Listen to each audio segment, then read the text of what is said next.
Halo teman-teman, balik lagi di channel saya di T4Play. Kali ini saya mau sedikit ngebahas ataupun ngasih tips ke teman-teman kalau teman-teman mau ganti kampas kopling ataupun plat kopling di motor kalian.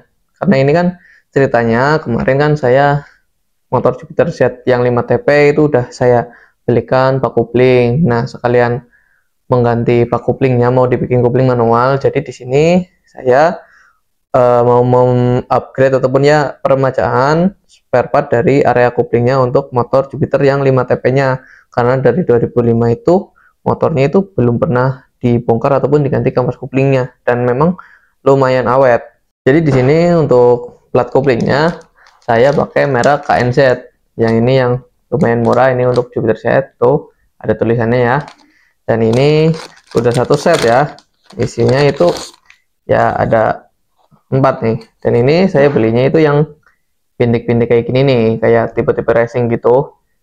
Bergunanya ya ini bintik-bintiknya itu untuk menyimpan ataupun narik oli biar lebih rata gitu ke kampas koplingnya, jadi ya biar lebih enak aja kayak gitu. Lalu itu di sini saya juga beli untuk karet ataupun ya apa ini namanya ya, karet untuk itu ya, rumah kuplingnya itu. Jadi yang dari gigi primernya dan rumah kuplingnya kan itu dihubungkan pakai karet, dan karetnya biasanya kalau motor yang udah lama ya pasti karetnya udah aus dan bikin oblak. Nah, ini saya bakal ganti.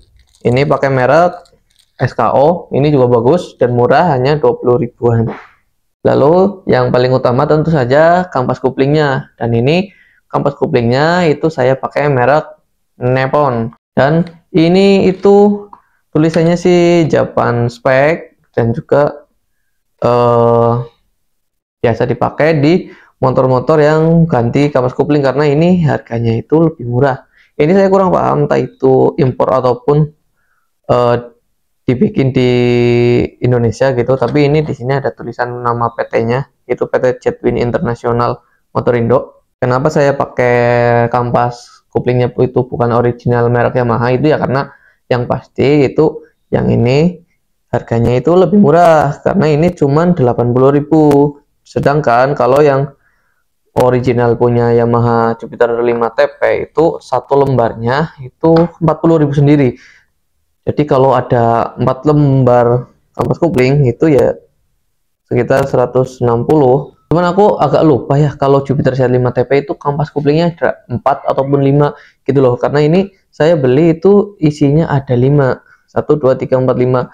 Karena memang sih sebenarnya ini untuk Yamaha Force One, tapi memang Force One itu dan Jupiter Z5TP, lalu ada VKR yang VKR New gitu, dan Jupiter Z Purunghanto itu kampas koplingnya sama sih. Tapi aku kalau nggak salah dulu sempat inget kampas koplingnya ada 4 kayak gitu. Kalaupun nanti ada 4 ya ini kan lebih satu ya nggak masalah lah. Dan kalau untuk soal plat koplingnya itu saya pakai yang bintik-bintik ini ya karena dulu saya pernah pakai yang bintik-bintik kayak gini. Nah, tapi ini dulu saya pakai merek Talan di motor Jupiter Z1 saya yang pas pakai kopling manual punya TTR. Itu memang hasilnya jauh lebih enak. Jadi olinya itu lebih rata ya. Karena ini ada bintik-bintiknya bisa nyimpen apa ya namanya olinya. Jadi ya bakal lebih maksimal untuk kinerja dari kampas koplingnya. Dan ini di sini saya belinya yang standar ya, bukan yang tipe kayak Suzuki FR yang lebar-lebar, karena memang kalau nggak salah sih yang punya Nippon ada, tapi saya kurang paham, cari di online nggak ketemu ya. Tapi ini saya pakai yang standar, meskipun ininya apa kecil-kecil apa bagian tapak kampasnya itu sih sudah lumayan oke. Karena di motor Jupiter Z1 teman saya itu yang ada di Jawa Barat itu ya, yang udah garapan itu pakai kampas kopling ini, dan di dyno yang ketemunya sekitar 16 horsepower itu di dyno ya, selama 2 jam itu ya aman nggak selip. Dan juga pakai karet kopling juga, rumah kopling kayak gini yang merek SKO ini nyatanya aman, nggak kopling ataupun nggak oblak ya. Intinya sih ini barang meskipun kelihatan harganya itu murah, tapi dari segi kualitas itu nggak kalah dengan yang original. Cuman memang kalau plat kopling itu kalau pengen yang benar-benar bagus itu pakai merek QTT ya, itu punya Thailand kalau nggak salah.